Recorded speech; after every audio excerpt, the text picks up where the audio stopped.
Each year, Microsoft Research hosts hundreds of influential speakers from around the world, including leading scientists, renowned experts in technology, book authors, and leading academics, and makes videos of these lectures freely available.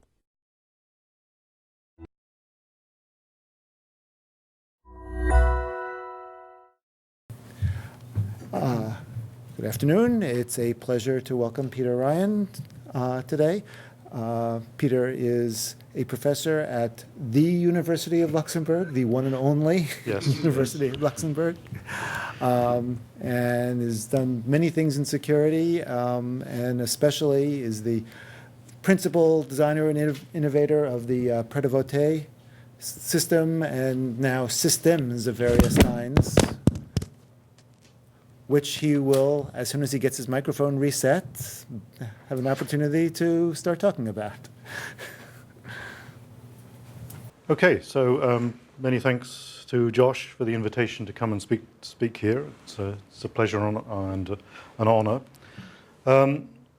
So yeah, for a good 8 years now I've been working on this Prêt scheme, and it has evolved quite a bit in the face of differing requirements, perception of new threats, perception of or realization of new cryptographic primitives and so on.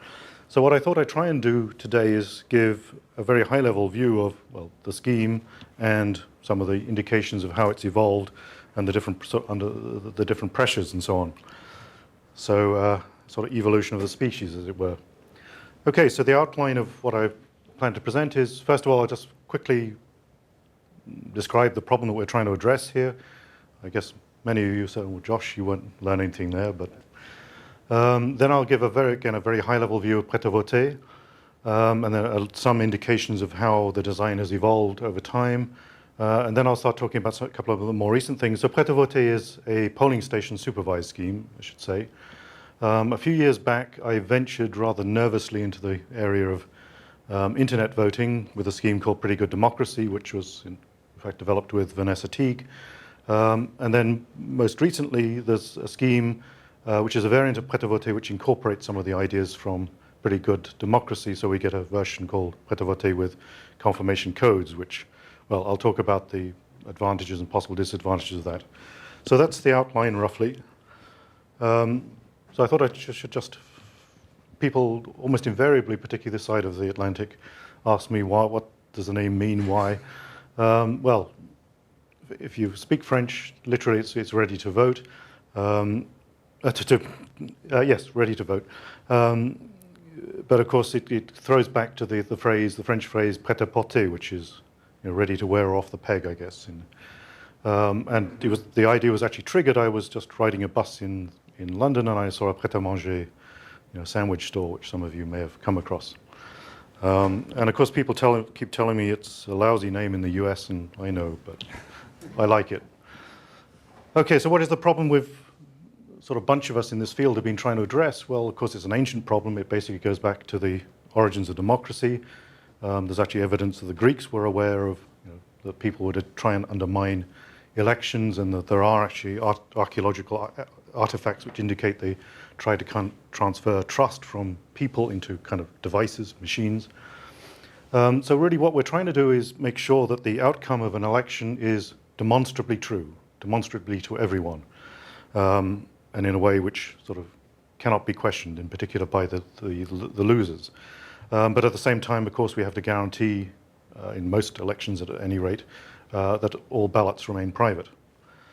Okay, and of course, what makes this problem, I guess, rather kind of unique in, say, the field of computer science is that, unlike, you know, if we're just computing an algorithm or something, we really don't have any objective way of saying what the correct answer is. Okay, by definition of the ballot privacy, there's sort of no God's eye view of what the correct answer should be. And the important point to stress here, I guess, is that we want to achieve all this in a way which sort of minimizes the amount of trust we have to place sort of anywhere in officials, software, hardware, et cetera, et cetera. So that's the challenge we're trying to address. And, well, sort of clearly conventional systems sort of achieve some of this, but involve typically quite a lot of trust in the officials and so forth. So to talk about trust, so I've been dying to write a paper for a long time with this title, How Many Diebold Technicians Does It Take to Change an Election? I mean, as you in the US know, the sort of major problem, which I guess has been improving a little bit, but it was a big problem, I guess, 2000-ish. It's improved in the sense that Diebold no longer exists. Yes, okay. Yeah. Well, right, And yeah. sold out. Yeah. So people are well, as I say, historically, we were expected to trust in the officials conducting the election. More recently, particularly in the US, where we have sort of touchscreen DRE machines, the voters, the electorate are sort of required to trust the suppliers of the code and so forth, and perhaps the certifiers in some sense. And what is really scandalous in my mind, and I don't think anyone here will dispute it, in some cases, where people are asked to trust in code which is essentially kept secret, which no experts are allowed to examine or only under strict NDAs, or if that. And that really is a totally unacceptable situation. And of course we see places in the world, you'll all have seen many pictures like this, where people clearly did not trust the handling and the outcome of an election. So I guess you all sort of know this kind of stuff. I think these figures are about right. They may be a little bit dated now. A very significant chunk of the US electorate have been voting on touchscreen machines, which, well, until recently, I guess basically you had to trust purely in the code inside it. More recently, I guess we have VVPAT, voter verified paper audit trails, but how much that helps is debatable. Okay, so that's, particularly in the US, that's the sort of background, and of course there are similar problems elsewhere in the world. So what basically cryptographers and security folk have been trying to do is, if you like, take a new approach. And the design philosophy behind this approach, and I think this is a quote at the top which I attribute to you, but which is a nice slogan, I think, verify the election, not the system. I like this phrase because I feel that certainly for some property like integrity, trying to guarantee that it's fulfilled by sort of monitoring, auditing, and so forth, is the way to do it, not by trying to verify thousands of lines of code and trying to assure yourself that the verified code is actually what's running in every machine on the day, etc., etc. That kind of assurance is extremely fragile, in my view. So we want to base the assurance of the accuracy of the outcome, the integrity, purely on the basis of transparency, auditability, verifiability, whatever you want to call it. Okay. Yeah, I'll skip that bullet.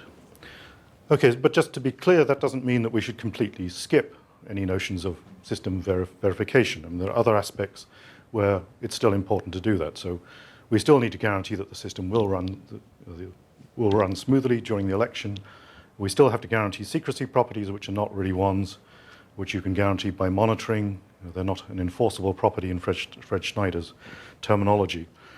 But so really the crucial point, and I guess the one that I'll be focusing on today, is that the assurance of the integrity should not depend on the correctness of the code. Okay, it should depend on auditing and transparency. And I guess that's a way of rephrasing the notion of software independence. Okay, so key requirements. I won't sort of labor this or go through a lot of them, and I won't go into too much detail, and there's a lot of subtlety behind these.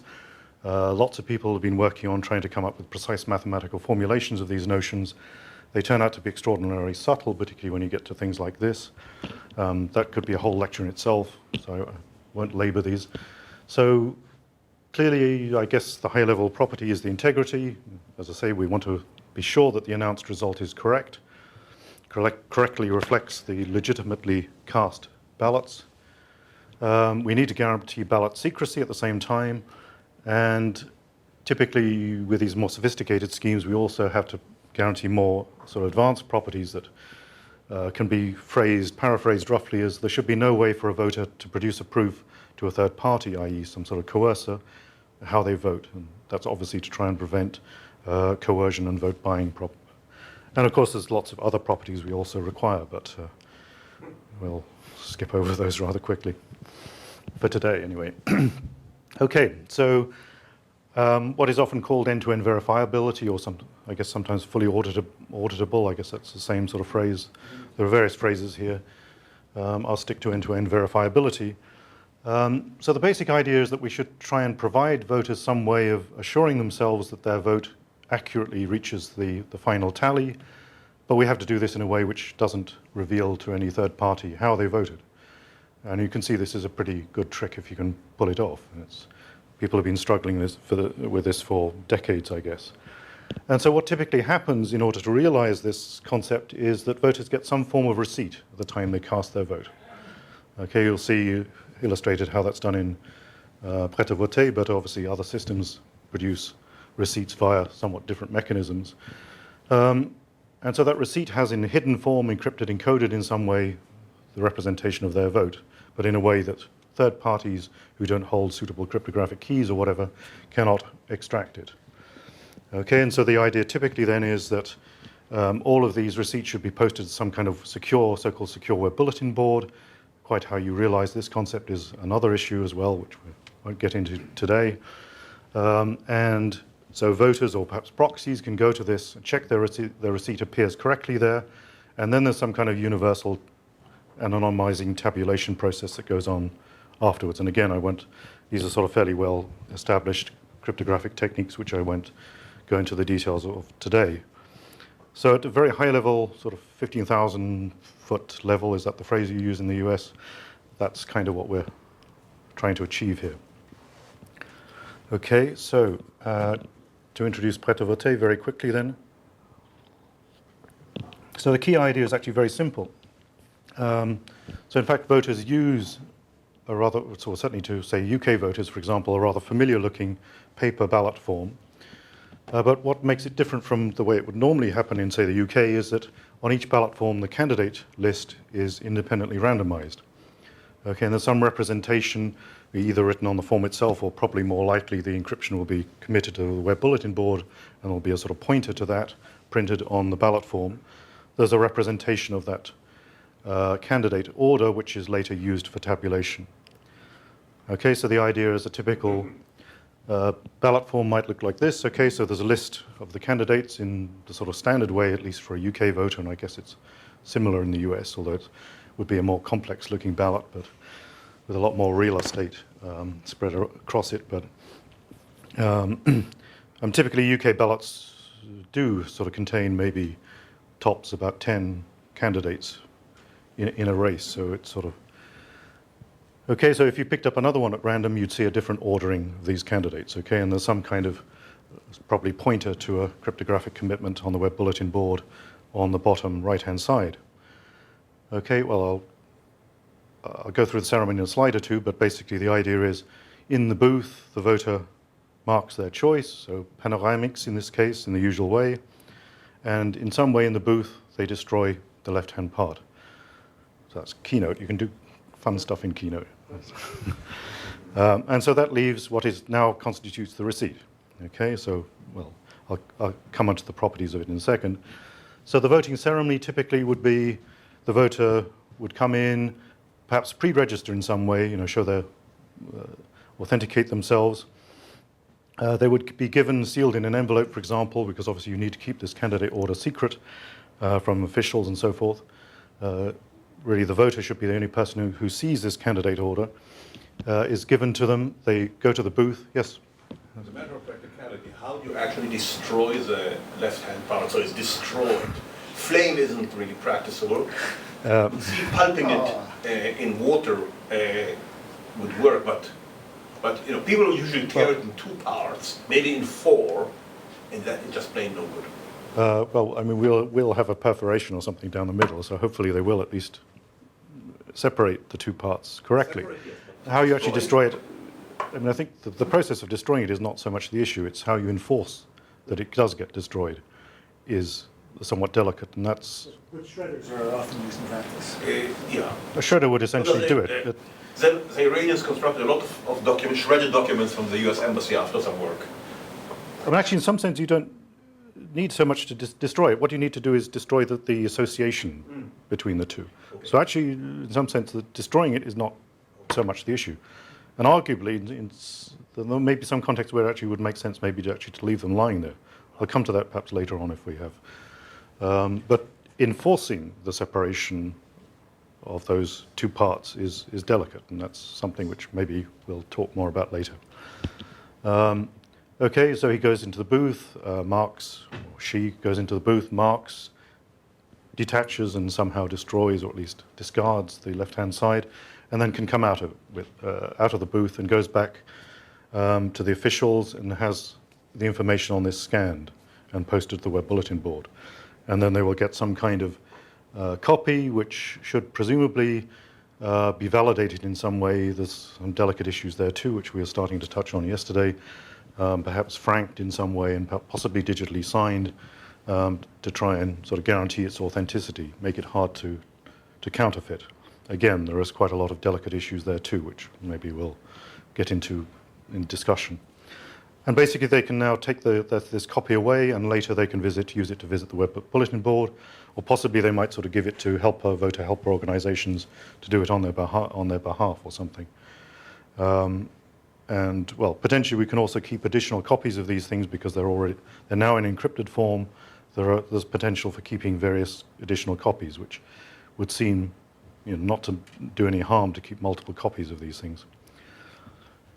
Okay, so as indicated previously, these things get posted. Voters or proxies can visit, check that they all appear correctly, and then once we've reached the end of a certain phase, assuming that any disputes have been suitably resolved, we can then go into the tabulation.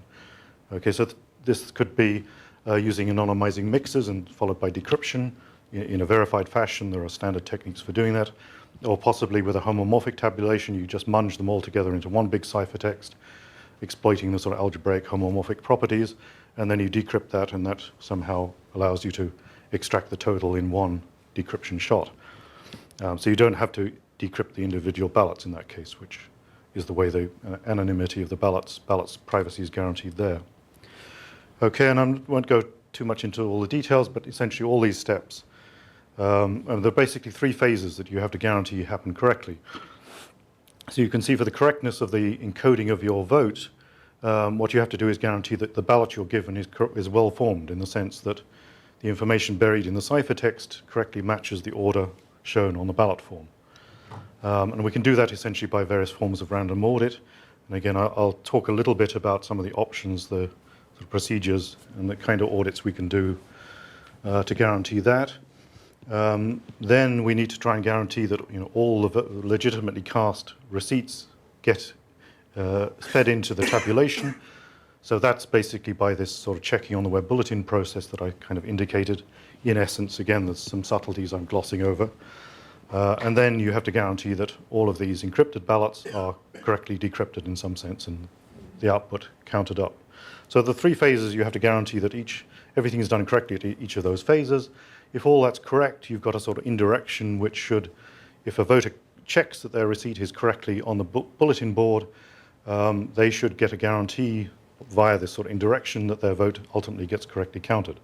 But in a way, because it goes via this encryption, they cannot show how they voted to a third party. Does that sort of make sense, roughly, as the sort of three key legs of this argument?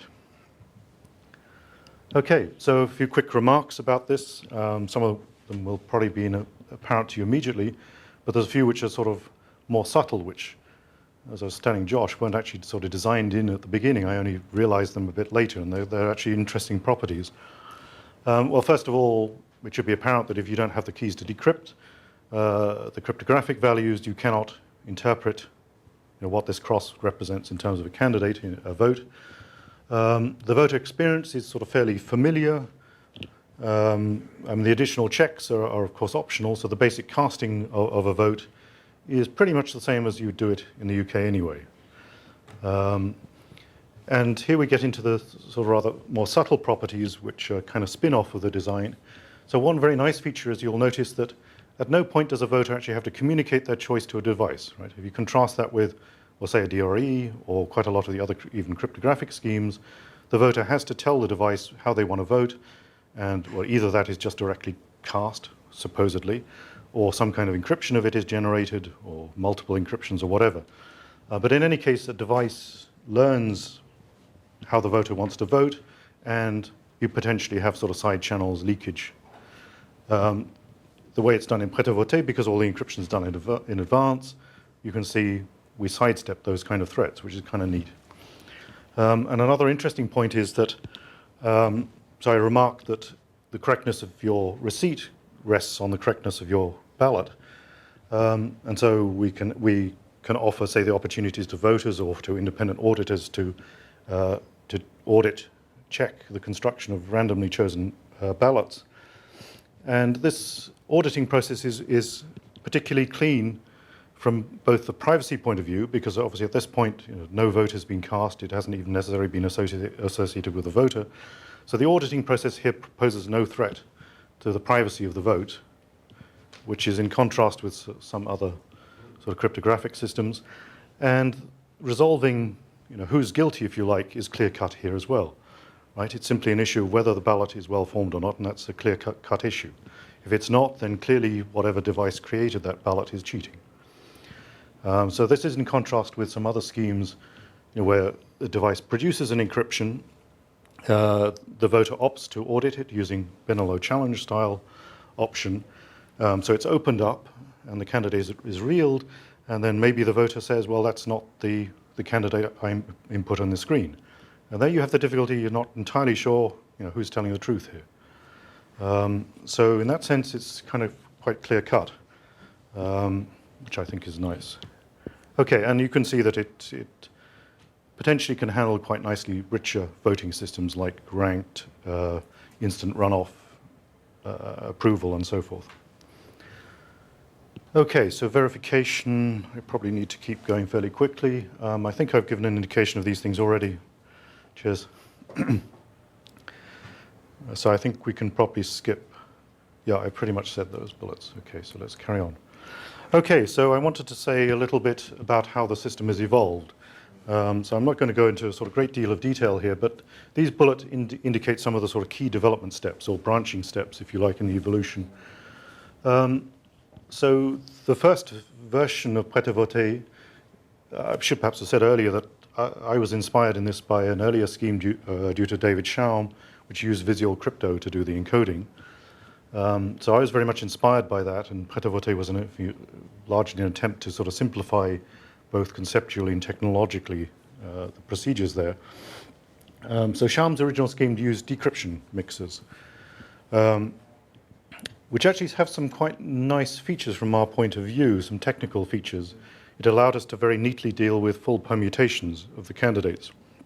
So if you set it up right, basically you can, as the thing goes through the decryption mix, you can basically unfold various permutations which are applied in the construction of the ballot. You apply the inverse permutations in the opposite order. So basically you can take, say, a vector of rankings. As it's fed through the mix, the vector is transformed in a sort of contravariant way, if that's I always get the two confused, variant, contravariant. So what pops out at the end is, in fact, the ballot with the ranking represented in the canonical standard order, which is kind of nice. So in the process, you lose any information about what the original permutations were.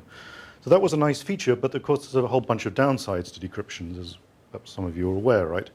They're sort of very inflexible, fragile. The size of the encryptions grows the more mixes you go through, and so on and so forth. So later variants moved to re-encryption mixers, which I guess some of you are probably familiar with. These, in many ways, are much more elegant, much more flexible. Re-encryptions can be done by devices, servers that don't know any secret keys, in contrast to decryption mixers. So basically, you can have sort of many as you want. You can switch them in and out, and so on and so forth. So there are a lot of nice features of re-encryption mixers. They're much more robust, flexible, and so forth.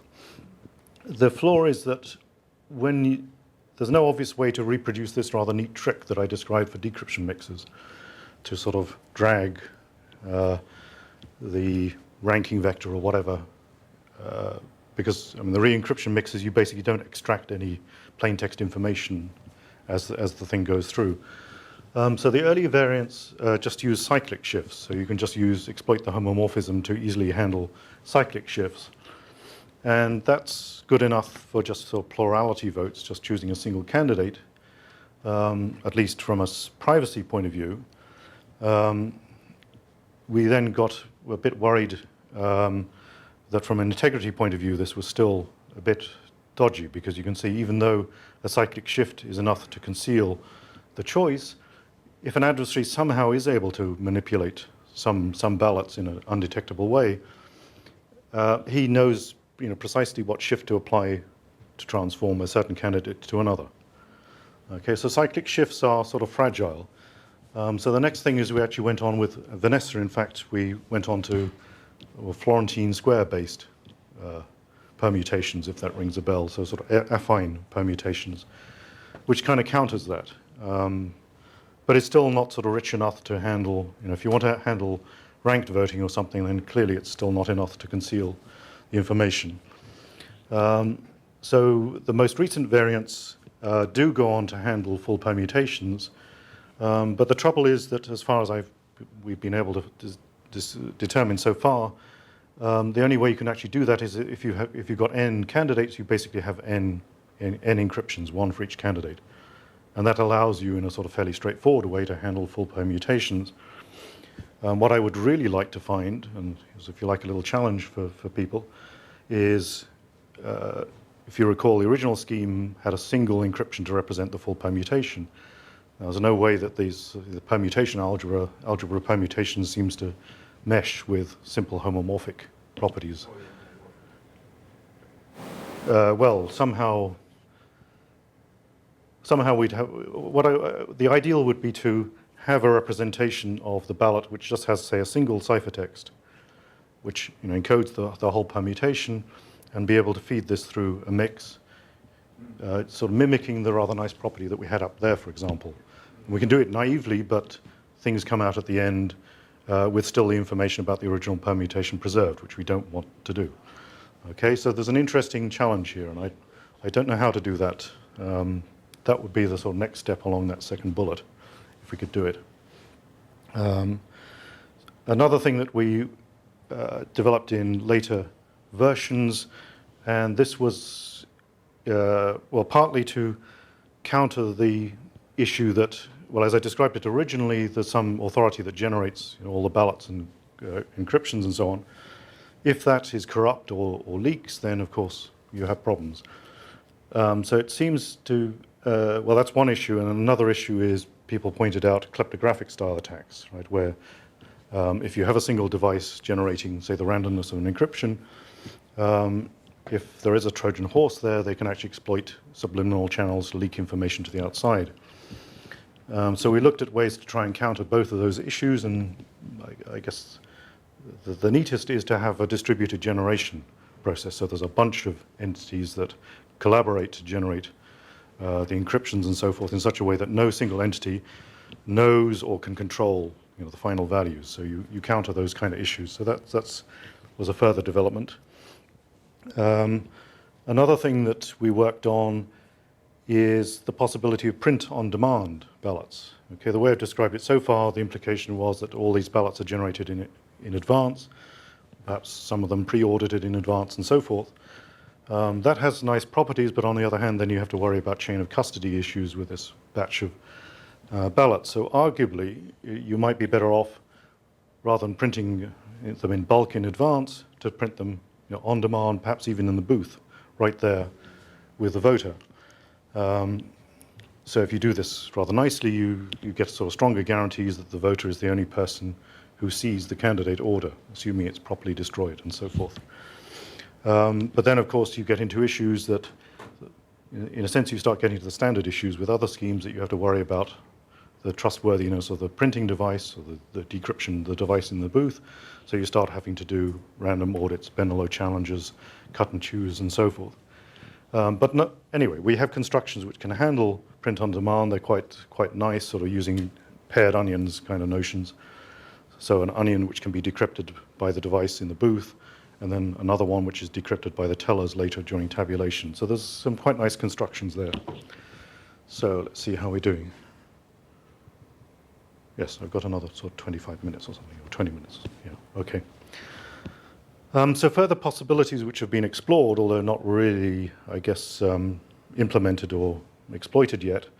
So one idea was to, in addition to the copies of the receipts that voters walk away with, is actually to keep locally some kind of verified encrypted paper audit trail, I called it.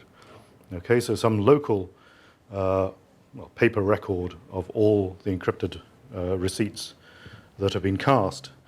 And this would be a way of sort of backing up these kind of distributed record held by, in a distributed fashion by the voters. And various independent entities could, in principle, go to this and check the consistency with the web bulletin board and so forth. Okay, let me, not dwell too much on that. Another possibility which I started thinking about later is, so this is all very well, but I mean, it's still an encrypted paper audit trail. So for people who are sort of worried about the cryptographic aspect of this, they may not really find this gives them much sort of additional assurance. So one possibility is to create, in addition to the encrypted receipt, some kind of human readable receipt. And there are some tricks you can that we suggested for Prêt in order to as a side effect, generate a plain text version of the receipt, which could be cast separately and kept as a paper audit trail as well. Again, there are sort of issues there, which Josh and I just discussed a little bit. Okay, so I think that sort of quickly went through some of the key design sort of steps or branches in the evolution. Let me just talk a little bit about some of the key design decisions which have emerged from all this. So I mentioned the need to audit the ballots in some way, and there are various possibilities which spring to mind here. I mean, the most natural one to certainly a sort of security person is, if you really want to place the trust of the system on the voters themselves, is to give the voters the option to randomly choose perhaps as many ballots as they want and audit them and so forth. That feels nice in principle, but of course it complicates the life of the voters, and whether that's really the way to go is not clear. So the other extreme is just to put the onus of this on independent auditors, or you could do a mix and match of those, and there's various decisions here. How exactly do you do the audit procedure? Again, there are various options. We could use Benelo challenges. We could use some sort of cut and choose. So one option at one point that I came up with, which I sort of quite like, but nobody else seems to particularly like, is to have two-sided ballot forms. So you have a Prêt form on each side, and you actually have 3 columns. And so basically the voter has to randomly choose one side, and, well, they vote with that side conventionally, and they destroy the left-hand part, but that leaves a complete sort of virgin ballot form on the other side, which can be routinely audited. That has an advantage that it sort of keeps track of how many ballots each voter has, because I mean, one of the issues if you allow, well, I guess even Benelo challenges or cut and choose is you've got voters running around with multiple ballots. You have to be careful that that doesn't allow them to cast multiple votes. So there's a bunch of possibilities here. I've already mentioned pre-printed versus print on demand. Another issue is, are you better off using homomorphic mixes versus mix tabulations and anonymizing mixes? That's, again, not entirely clear to me. It depends a little bit, well, to some extent, the complexity of the kind of counting process you're doing. Another interesting one is whether we should go for everlasting privacy. Okay, so Prêt, as I've described it here, is obviously using public key encryption, so in the long term, that may well be broken 10, 20 years hence. Is that a serious issue from the point of view of voters? And people have come up with suggestions of ways that you can have unconditional privacy. Typically that sacrifices unconditional integrity in some sense. Well, I won't go into too much detail here. So in principle, we could get everlasting privacy, but there's bound to be some sort of trade-off here. So again, that's something we have to decide. Another sort of interesting option, so I touched on verified encrypted paper audit trails. So I guess I'll mention this later in threats, but one of the issues that I think could well be a concern with verified schemes is sort of psychological attacks. Okay, so some adversary puts out some campaign saying, these guys claim that your vote is protected by this encryption, but we can break this encryption, or there's an easy way of just reading how you voted. And even if this is complete crock, if enough voters believe this, they will potentially be coerced. So how do we deal with that? Well, one option could be to just take this VE pat to the extreme, that in fact we don't let the voters walk away with their own receipts. So this is the verified encrypted paper audit trail a few slides back, okay? So in principle, we could just keep, a well-curated VE pat of the receipts and use that to check against the web bulletin board and place, all the onus of this kind of checking on independent auditors and the curation of this. So that the voters would no longer walk away with their own receipts, and that might mitigate some of these psychological threats. But of course, it takes the voters out of the loop in terms of the amount of, to the extent to which they can contribute to the assurance. So there's a bunch of sort of things we've been thinking about. I'd actually be interested in people's feedback, with those of you that are in the room. Okay, so very quickly, some vulnerabilities that have worried us. How seriously we should take these in comparison to other kind of coercion threats is, of course, interesting. So chain voting is one. That's a well-known attack with even conventional voting systems, but it becomes potentially even worse for verified schemes. So should I quickly say, does everyone know what chain voting is? I'm guessing. Why don't we describe? Well, I'll just quickly say, I think we probably have time. So the idea is that, say we've got a conventional voting system, UK, for example, a coercer manages to smuggle out a blank form, ballot, marks it up the way he wants, and then intercepts a voter as they arrive, hands this marked up ballot to them and says, cast this and come out with another blank one. Okay, and in theory in the UK, ballots are a sort of controlled resource. A voter is only supposed to get one, be handed one, and they're supposed to be seen to cast one in the ballot. So that means that if they come out and give the coercer a blank one, that's fairly strong evidence that they cast the marked up one. And of course, you can iterate this as much as you want. And this is potentially even worse in a verified scheme because, of course, you have these identifiers on the ballots and they're posted later to the web bulletin board, so the coercer can actually check that the marked up one that they gave the voters fetch up on the bulletin board. So that's kind of tricky. We have some mitigations. I'm not sure we've got any that are entirely satisfactory. Tricks like covering the unique identifier with a scratch strip, which shouldn't be removed until the point of casting in the presence of officials, is one trick we thought about. And how feasible scratch strips are, I don't know. Italian attacks were, yes, that's, I guess, somewhat related. I mean, if you've got a complicated ballot with, say, lots of candidates and ranked voting, you can see that there are n factorial possibilities. A coercer can essentially construct a unique identifier, say, vote for this candidate in the first place and then a particular unique pattern lower down, which will, with high probability, identify their ballot. So again, that's something, well, that's not special to Pret. This is common to, I guess, most of these schemes. The randomization attack is perhaps worth mentioning very quickly here because this is a particularly nasty one, actually, for Pret, I think, and a particularly subtle one. And it's actually interesting because a lot of the standard definitions of coercion resistance actually miss this property, which is kind of interesting. So the idea here is that the coercer just says, you must come out with a receipt with a cross in the first position, or whatever, some designated position. And in the absence of some other sort of countermeasure, that essentially randomizes the voter's vote. Okay, so in this case, the coercer clearly doesn't learn how the voters voted, so you're not violating any kind of privacy property, but nonetheless you are influencing by randomizing their vote.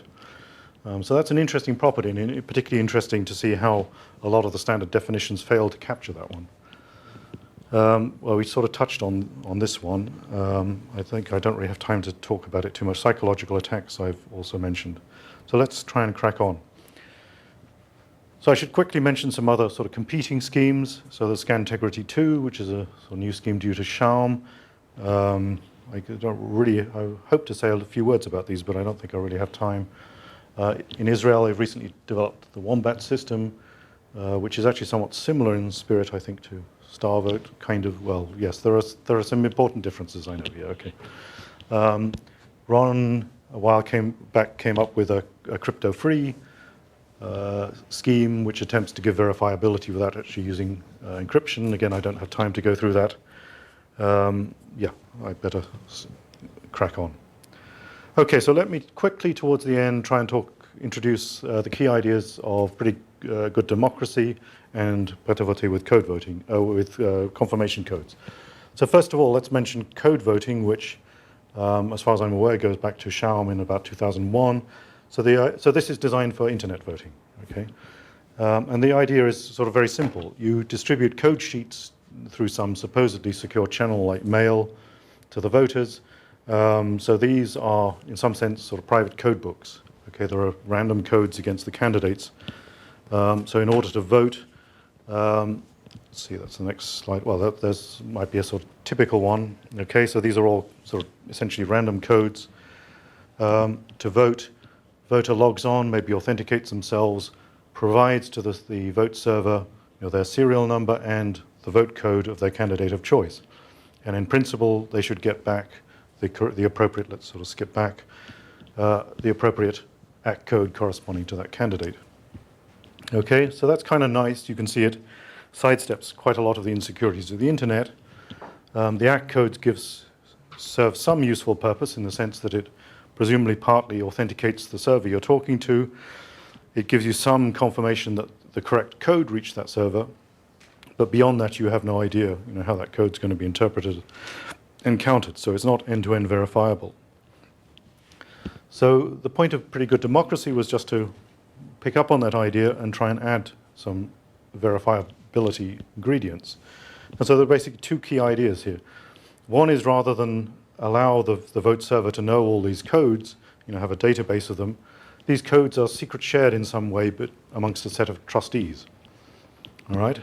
And also for receipt freeness, we suggest using a single ACK code per code sheet. That has some implications which might have time to touch on. So one of these code sheets, a PGD code sheet, might look a bit like this. So notice now there's only sort of one column of codes, okay, and a single unique confirmation code at the bottom. Okay, so the basic idea, without going through the details, is again, voter logs on.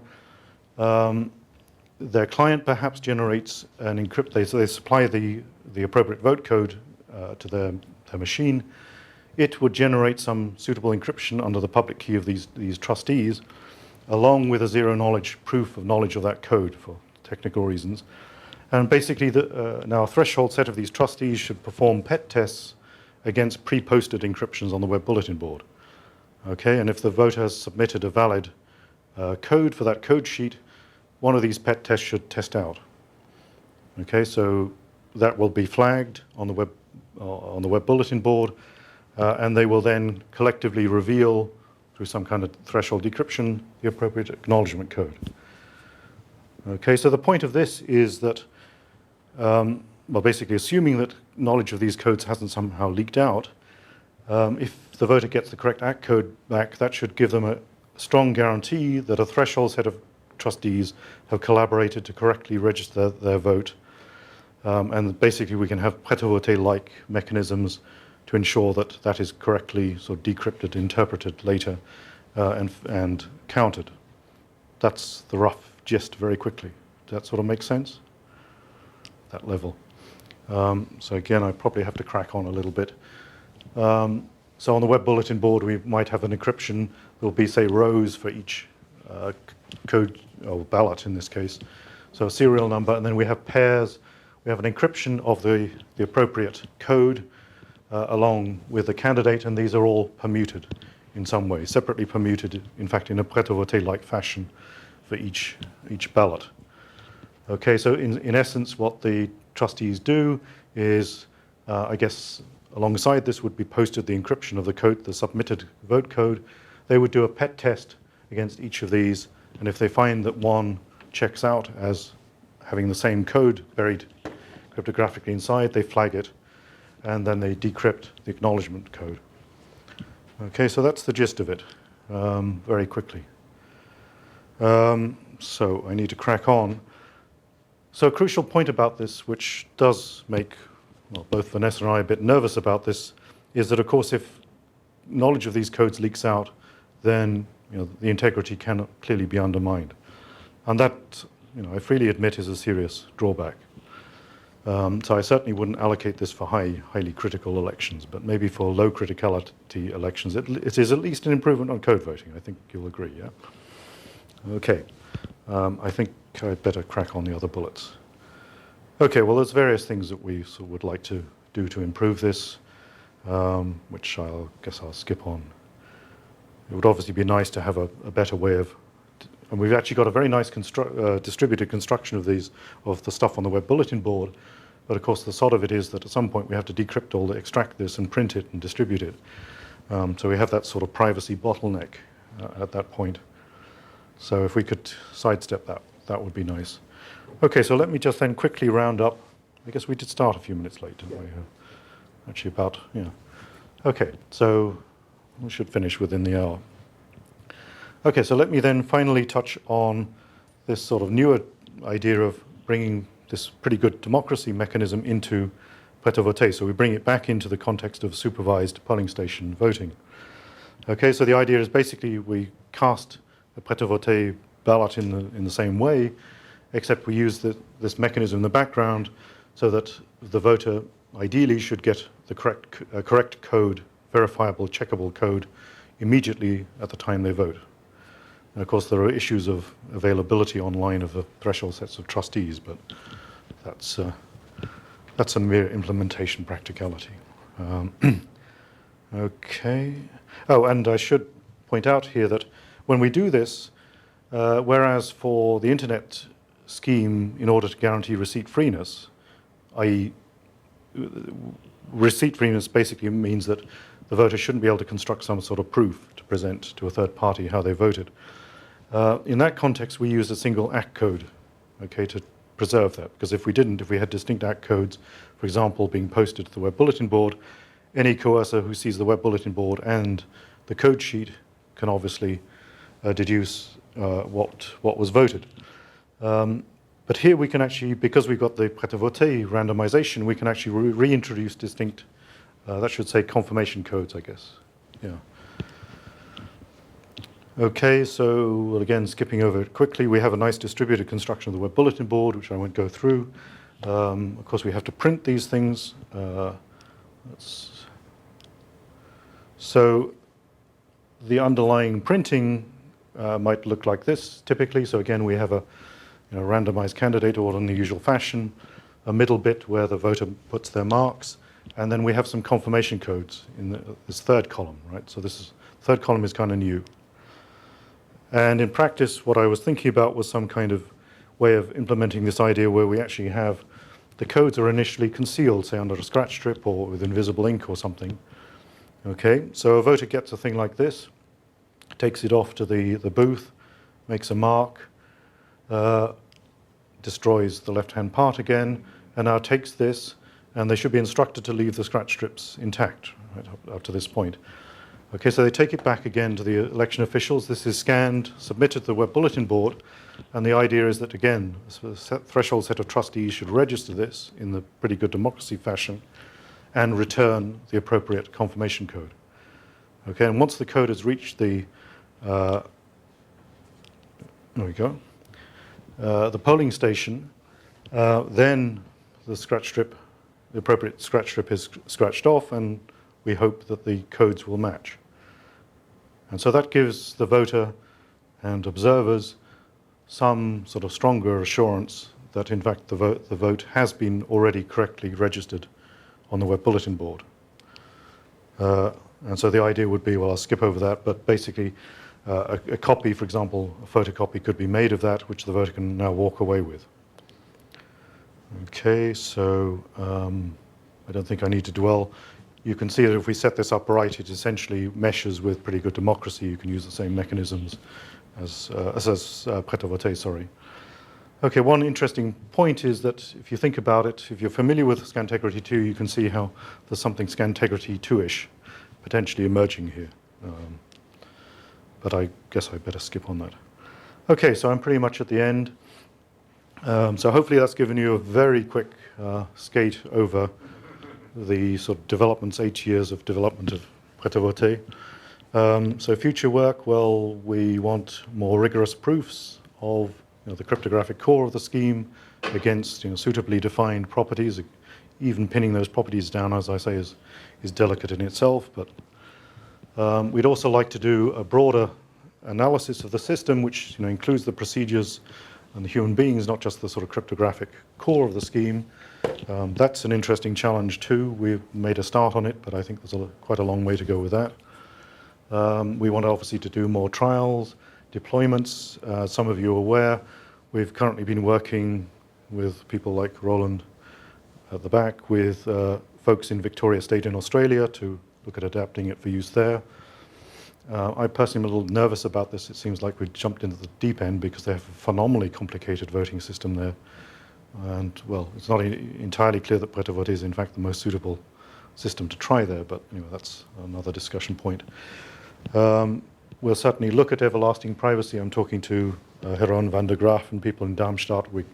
This is actually probably fairly straightforward to do, to just kind of put an everlasting privacy back end onto Prêt. There are lots of issues. I mean, everybody who writes a paper in this topic says we assume the existence of a secure web bulletin board. To my knowledge, nobody has really looked seriously about how we actually implement that. Maybe you know of something, but there have been a few attempts, but I don't think any of them really quite achieve it. It may be that auditorium constitutes a useful, at least building block in that.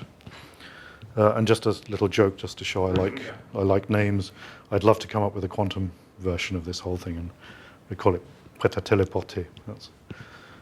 Okay, so we're pretty much at the end. What are some of the issues here? Well, I think it's fair to say we have quite a few potential candidates now of really trustworthy, auditable systems. They exist, but to date, very little deployment has happened. They both mainly just sort of exist in the laboratory so far. Why is that? That's an interesting question. There seems to be quite a lot of resistance to these things. People don't like the cryptography, don't understand the cryptography, and so forth. Can we overcome those hurdles? How best do we overcome them? I think are interesting issues. Let's skip that one. Yes, I didn't. I thought I was going to have 5 minutes to write conclusions, but I didn't really. That's probably pretty much the conclusions. Okay, so I'd like to just thank various people who've helped in the evolution of Prêt, and, well, the evolution of the subject in general. I should also thank the funding agency in Luxembourg. And I think I can stop there. So, thank you.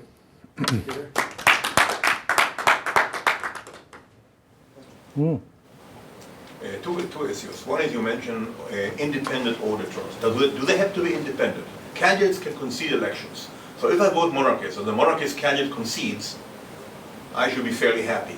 And it's fairly easy to have the ballots counted by a Democrat, a Republican, a monarchist, and a communist all in the same room. Oh, so depends what you mean by... They don't have to be independent from parties necessarily. Is that what you're saying? They belong to that party. They will make sure that party's vote isn't stolen. Yes, sorry, I meant you would have a bunch who would be independent from each other, but they may well be associated with the parties, or the Women's Electoral League or something, and things like this. So they don't necessarily have to be individually independent from parties, but there would be a bunch of them who would be mutually distrustful, and is what I was trying to say. Yeah. And the other may be nitpicking. Archaeologists have become remarkably good at continuing documents across a cut, even a straight cut, because of some mistake by some department of archaeology. You better have 5 millimeter of extra between the part you throw away and the part you keep. Yes, there are forensic sort of issues, threats there if we're not careful. I mean, one of the potentially nice countermeasures to this issue of, well, rather than enforcing the destruction on the left-hand side, one possibility is to have lots of decoy left-hand sides sort of lying around. So in that case, that's an alternative way. You don't so much hide or destroy the information as mask it by potentially spurious. To separate it, and it's destroy the link. And the separation strip had better be returned to the voting station and destroyed under control. That may be doable in a flame. Yes, there are indeed issues like that, yeah. So this decoy strip idea is nice, but if you don't take care about this forensic matching issue, then it doesn't necessarily help you. So yeah, there are issues. There's a whole bunch of issues about how to counter threats of retention of the left-hand side. But